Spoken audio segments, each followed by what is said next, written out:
Hello guys, isa mapagpalang tanghali po ulit sa ating lahat. Kayo po ay nasa munting hardin na Sir Mio Vlogs. Sumatin po ang kasaganahan ng taon na ito. Tayo po ay nasa Year of the Wood Snake. And for today's update and for today's vlog ay magaripat po tayo ng isang halaman na siyang pinopagate ko. Ito po yung tinatawag na Philodendron Golden Imperial. So nakakatuwa dahil after how many months of waiting ay nag-thrive na po siya. Binigyan po ako ng aking kaibigan na isa rin pong kaplantitan ng ganitong variety dahil wala po akong makita neto. And nakakatuwa din po dahil napakarami na po niyang mga roots, visible roots sa mismong stem cutting na ito. So ireripat na po natin siya dito sa mismong white pot. Kitang-kita na napakaganda ng combination ng ating white pot at yung ating golden Imperial Philodendron. So later po yung dahon niya po is lilinisin po natin siya para po makita po natin ang kanyang napakagandang katangian or postura or kaanyuan. So yung tubig pala na ginamit ko dito guys, since umuulan po this past few weeks ay nag-imbak po ako, nag-store po ako ng tubig ulan po. Napakayaman po ng tubig ulan sa mga minerals at nutrients na kinakailangan po ng ating mga Lucky Feng Shui house plants para po sa kanilang mabilisang paglago, at isa rin po iyon sa nagiging dahilan kung bakit healthy po at lush ang aking mga halaman na propagate po. So ito na po yung paglalagyan natin. So ang gagawin po natin, lagyan po natin siya ng lupa. Yung lupa na ginamit ko dito is fast draining and absorbing. Combination po siya ng IPA, vermicast, pumice, at nilagyan ko din po siya yung mga puting marka na inyong nakikita, materyales or elemento sa lupa. Yun po is powderized eggshells. Yun po ang nakakatulong para po mas lalong lumabas ang magandang kaanyuan. Nagsisilbing daan for aid para sa mabilisang paglaki ng ating mga halaman dahil ang eggshells po ay napakayaman po sa calcium content na siyang tutulong para po maging fertile ang ating lupa. So lagyan na po natin siya. Kakalahatiin po natin ang paglalagay po ng lupa dito. And since nakalahati na po siya, ilalagay na po natin ang ating stem cutting dito. So dito sa mismong, and ganyan po siya. Then lalagyan po natin ng soil po ulit. I-upright ko lamang po siya. Ganyan siya guys. Then sa kabila. Then maglalagay po tayo ng slightly pressure sa mismong lupa para po maging intact po yung ating halaman sa pot at sa ating halaman. Ito po siya. Napakaganda kasi nakakatuwa dahil simula po nung nagkaroon po ako ng maraming halaman ay hindi po ako makapaniwala sa napakaraming taglay na biyaya po talaga. So, isa rin po ang halaman na ito na siyang tutulong sa atin para po mas lalo tayo magkaroon ng agarang pera dahil ang ganitong halaman po na Golden Imperial Philodendron ay money attractor. At the same time, money magnet po siya.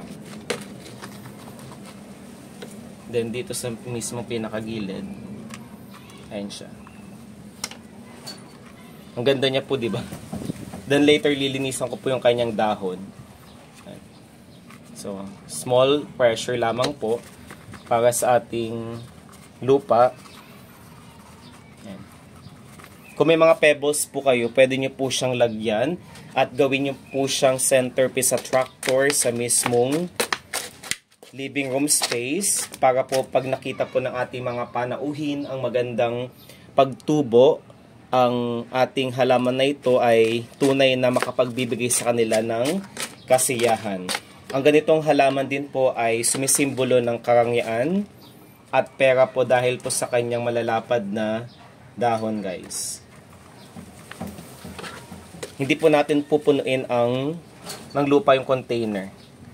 Ayan. So since ito na po siya, tapos na pong ating pag-repot, ito guys. So didiligan na po natin siya.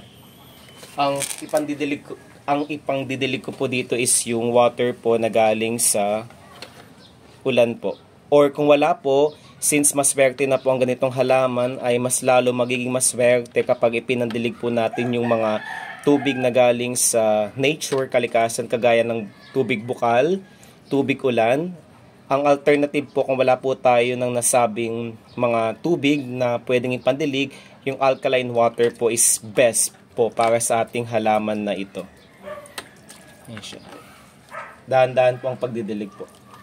Then nilalagay po natin siya sa lilim na space or location, area ng ating bahay dahil gustong-gusto na ganitong halaman ang humid na lugar or location. So, yung ganitong dahon guys is wag na wag nyo kakalimutang linisin dahil ang ganitong or lahat naman po ng uri or variety ng philodendrons po ay good source of good oxygen, filtered, at ang oxygen na iyon ang siyang tutulong, filtered oxygen ang siyang tutulong para po magkaroon po tayo ng magandang pagtulog. Pwede nyo po siyang ilagay doon sa ating living room space, sa ating bedroom, sa ating bathroom, dining table para doon po siya po ang makapagsilbing tagahaltak ng kasaganahan sa pagkain. Doon naman po sa living room space para po matrack po ang positive flow of energy na siyang tutulong para po maingganyo ang ating mga panauhin na magtanim din po. At ang ganitong halaman po is considered din po siya as vegetable plant. Napakagandang ilagay sa work space or area ng ating bahay para doon po ito po ang magsilbing aid of inspiration at motivation. And kapag nakita po natin na patuloy siya sa paglago at pagkakaroon ng panibagong dahon or suloy, ay nakapagdadagdag po iyon, nakapagbibigay, dulot, nagsisilbing tulay po para po maging masaya po ang araw natin. And nakakatuwa dahil napakaganda niya talaga guys. Kung inyong titignan ng malapitan ay tunay na nag-thrive po, naging matagumpay po ang ang ating propagation ng ating Golden Imperial Philodendron. So pwede din po siyang ilagay sa ating study table sa northeast portion, wag po doon sa west portion, dapat po sa northeast portion dahil doon po ang pinakatumbukan ng isang siksik, liglig, nag-uumapaw na flow of energy na siyang tutulong po para ang ating mga mithiin sa buhay ay magkaroon ng agarang katuparan po. So short update lamang po ito. Ito na siya guys, finish na po ang ating pag-ripat sa ating pinakamaswerteng halaman. Wag na wag po kayo magpapawala dahil ang ganitong halaman po na Golden Imperial Philodendron po ay considered air filtering at air purifying plants. Ibig sabihin po, sila po is nag-aalis ng mga chemical toxins kagaya ng na-present po sa hangin, kagaya ng formaldehyde, benzene, trichloroethylene, pulene, at xylene, at kino-convert po ang methane gases at carbon dioxide sa isang napakalinis, filtered at kaaya-ayang oxygen na siyang kailangan po natin sa ating katawan. Ingat po tayong lahat. Hanggang sa muli po guys. Paalam po.